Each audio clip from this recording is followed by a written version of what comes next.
I've been reading some newspapers in the last few weeks, and I want to say express a feeling which is very important for me to express, an understanding of Torah, understanding about the reality of the world. The reality of our history of the world. About a week ago, 2 weeks, I don't know exactly the time, in Warsaw and Poland was a big convention of 60 foreign ministers of 60 countries about what? About Iran against Israel and America. Okay? A week ago, a few days later, Putin, the Prime Minister of Russia, together with the Prime Minister of Iran and the Prime Minister of Turkey, went ahead and made their own meeting against that and planning on what they do. They want to do whatever they want to do. Okay? Now, for many, many years, I read this medrash that has brought down many different variations of it, and different midrashim, but it's all saying the same thing. This is about the language. I don't have it in front of me, but I will say it by heart. I'm sure you heard it many times. Or those I heard it. B'shah shemelech HaMashiach ba, or in the year or the time, the year Melech HaMashiach comes. The Medrash says that Paras, Persia, wants to fight Israel and he wants to conquer Yerushalayim. And the Persians, together with an Arab king, gather together, and Bnei Yefet, the children of Jefet, which is like the European Edom, they're fighting one another, and nobody can win one another. And when the Persia comes in and said, I'll conquer Yerushalayim, all the kings of Edom fall on their faces. They're afraid of him. They're afraid of this guy. They're like they're becoming back a giant. We know in Daniel, the prophet Daniel with the statue, okay? So Persia is gone. But it says in this medrash, at the end of days, Persia will start to rise again to conquer the world. And that's what's happening nowadays. And then it says that a northern king will join together with Persia and the Arab king and will try to conquer Yerushalayim. And that will be the war of Gog and Magog. This is what it says in the Medrash. Everybody knows this. It's been around for many years. And what I want to say my feeling is that since I was a child, I was being told this Medrash many, many times. And every time was a different situation. It's happening right now. Many times. What's wondering me that this time, which I really think is happening, nobody's talking. But it's mamish happening in front of my eyes. Mamish. Reality. It's happening. Now we know the year or time doesn't mean time, it's time period. Or means many options. Hashem is giving in Berachamov. He tells us could happen. Do tshuva. This is really the message I want to speak about today. Why the Gemara revealed this story, which we know the Gemara says, Oy lo el mechashrei kitzi.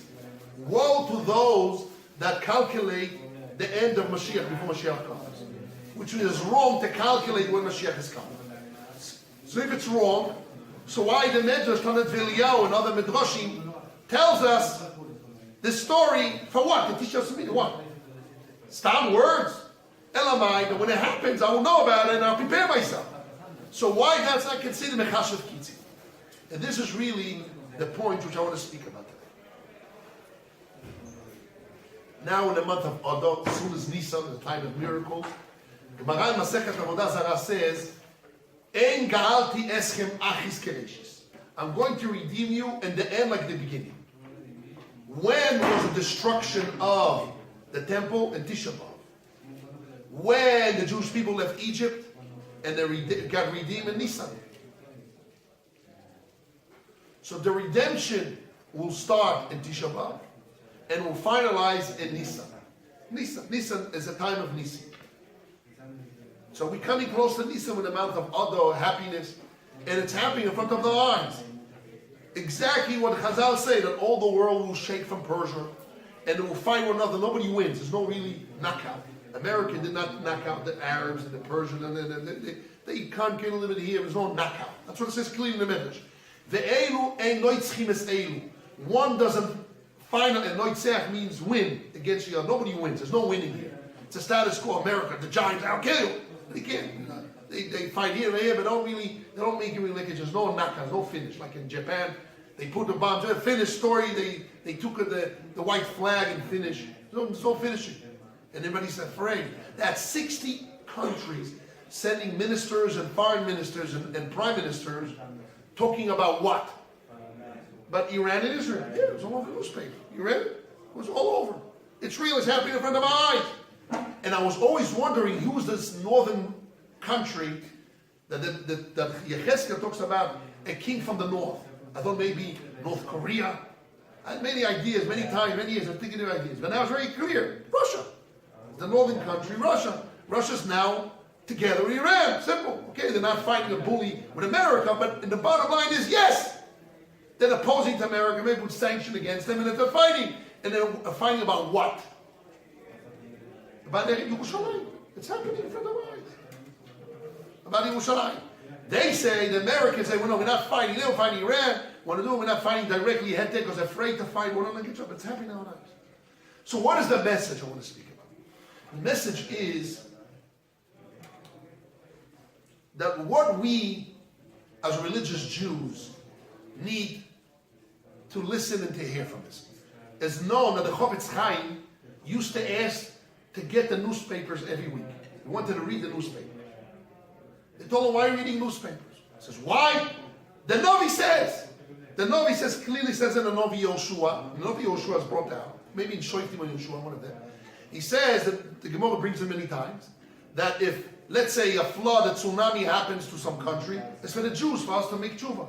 It's everything to us. All those knowledge is for us. So if Hashem is doing this, is for what?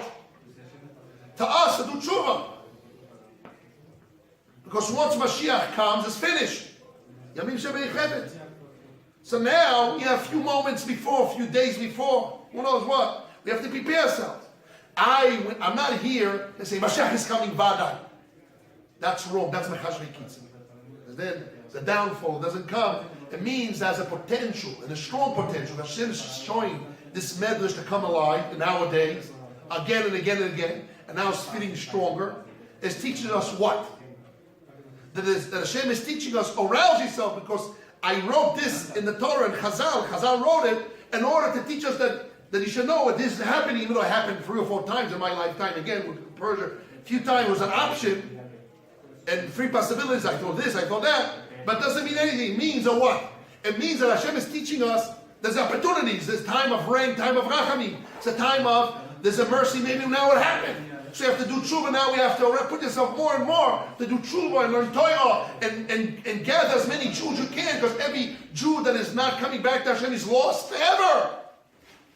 So you want out to grab. You have to do tshuva from their own heart, not from Hashem is forcing them. So now it's better. So the moment is from Ava, from love, is now we have to actually exert ourselves to do more, to fill this yeshiva full, more students of learning Torah, more students doing tshuva, more Torah ourselves, more depths, more and more, because now we have to add. We have to put yourself under pressure, because Hashem is doing this in this world for us to and Chazal wrote in the Torah, in Chazal, they wrote it because for us to learn and arouse ourselves and really use this chance and make this chance a fruition, to reality. Not asmachta, and I really meant. It's real. It's not asmachta. It's real. It's happening. It's happening nowadays. And we put all that in it can happen. And more than that. That's in a positive sense. But if it doesn't, a person doesn't wake himself up, so then it's worse.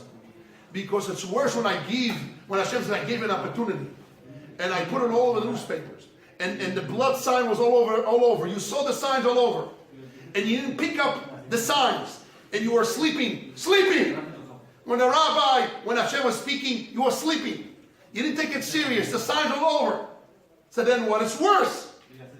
Because Hashem now is coming close to us. We have the best year. Rain. Israel, in monetary ways, is one of the best in the world now. Reality. One of the richest countries in the world. Per capita, per person. Even though the Arabs want to kill us, it's against them. Everybody wants to destroy it. And now it's all happening. and we sleep, we won't take the opportunity. It's worse. So it's for positive and negative. For positive to us to read the signs and put all our energy to change. And Chas v'Shalom, we don't. It's a worse position. So we have to take this opportunity. Now it's happening nowadays. Hopefully maybe Mashiach will come. Time of Nisim, of Nisim. All those the time of this is above Mazel. That we put energy to learn Torah, Be'iyun, with all our energy. And I want all the students to go to learn with their groups or the Rabbi and prepare themselves and review themselves. And I want to say again and again, Iyun is not, depth is not what I teach you. It's teaching Iyun. Iyun is what you produce, what you come to understand, what you rationalize for you. I'm here just to give you an observation, direction, but Iyun is not what Hashem wants you to listen to my class and fall asleep half, or be up, awake, excited. It's what you comprehend, it's what you understand, and you try to figure out yourself, and put all your energy and all your mind to give yourself. And when Rabbi Feisher is fighting me, and he's screaming with all his heart, that's Iyun, because he's now saying his position, and I have to do my position. All the students, this is the Iyun. It's not me speaking and listening to me. It's not about me, it's about yourselves. As everyone has to put the energy, give you the material to see the problem, and you have to give your own solution. Or understand what I said and comprehend and add, subtract, ask questions, have your own observation, and be part of it. And putting your own observation means put yourself into the problem. And if you didn't put yourself into the problem, it's not Iyun. Iyun is what? What I'm requiring from my students in the Yeshiva. Listen to this melody. You know what I'm requiring? That it should be your problem, not my problem. If it's my problem, I should resign as a Rosh Yeshiva. Has to be your each student's problem. What is your problem? We're learning now a sugya. What is the problem of the Yisraelim? What's bothering them? What's bothering you? Does it bother you or bothers them? The famous story of the Ol Sameach. The Ol Sameach was learning a problem in a sugya, and he figured it out. And he understood what's going on. So the student asked, "How do you always figure out what's going on?" He says, "When a mother hears a baby crying, everybody runs to change the diaper, to do this, that, and they can't figure out what's wrong with the baby. The mother knows, oh, this crying is for a diaper, this crying for this problem, grepsim, or whatever it is. She knows what's the problem. How does she know what's the problem? Because she loves the child. She listens to the child's problem, she knows what type of crying. If we love the Torah is our problem, we can figure out ourselves what's the problem, we know the answer. So it's a lack of giving solution and being in depth, being around them. It's a lack of your heart. Where's your heart? Rahman Ali Boy, God wants your heart. So now it's a time when Hashem is giving us those signs. Not saying, oh, Mashiach is coming, for sure. You're not saying that. We say Hashem is showing signs that a very strong possibility can happen now. And Hashem is showing those signs through Chazal, and it fits like a Lego, exactly, like a puzzle, exactly those details. If you look carefully, maybe I should print it. I don't have it here. And people should print it for me and give it out. People should read it inside. Maybe Yeshivah will read it inside tonight. The good boys. People see their own eyes. Mamish to the T. Exactly. Mashiach comes. This Persia comes in the Melech Haravi. They do treaty. There's that exactly Mamish. The whole procedure is happening in all days. Reality. So to arouse us, so wake up. And this problem should be our problem. If you don't feel that you want Mashiach, you know what it means? That the fact that the revelation of Hashem is not in the world is not your problem. That's the biggest problem. If you don't feel in your heart, you don't have pain in your heart, that why Hashem's name is not revealed, and we have Iranians wants to destroy the Jewish people, they think that that Muslim is real, and the Christian feel they're real, you should feel pain, because the truth is not being revealed. It's the pain of the Shekhinah. Pain about Kadosh Baruch Hu in the world that his name is not being revealed. You have pain. And now you hear this opportunity can happen. You should jump the opportunity. Put all the energy to make it happen. And if you're not there, it's not your problem. You're out of the game. If it's not your problem that Hashem's name is not in the world, it's your fault. It's your fault. You're out of the game. So all this is a help to push us to be in the game. You should cry. You go down to the cult and you see there's a mosque in the Temple Mount. Tears are coming to your eyes. The other day, a guy came and he came from America. He says, oh, Rabbi, should I rip my clothes when I see the Temple Mount? I should give my clothing to somebody as I should borrow, lend to somebody else. I said, what? How long will you have been in Israel? I says, 5 years ago. He says, what? That's what you do. You should be all your clothes ripped and cry. What it means, you're not there, you're phony. Rip your beard. He was a rabbi. I told him, take off your beard. How can you not cry? You should run and buy a new shirt to rip it to pieces. And feel the pain. If you don't feel the pain, who are you? You're a fake baloney. You're not real. Has to be real. So those signs for me is real. Everyone has to feel real. Doesn't mean it's for sure. Depends on the Jewish people. Do tshuva or not. And Hashem's grace. But Hashem is doing it for us to arouse us. There's a real opportunity. Real time of love. Real time of there's opportunity will happen. We have to jump to that opportunity and make it to fruition. Be'ezer Hashem. Have a good Shabbos.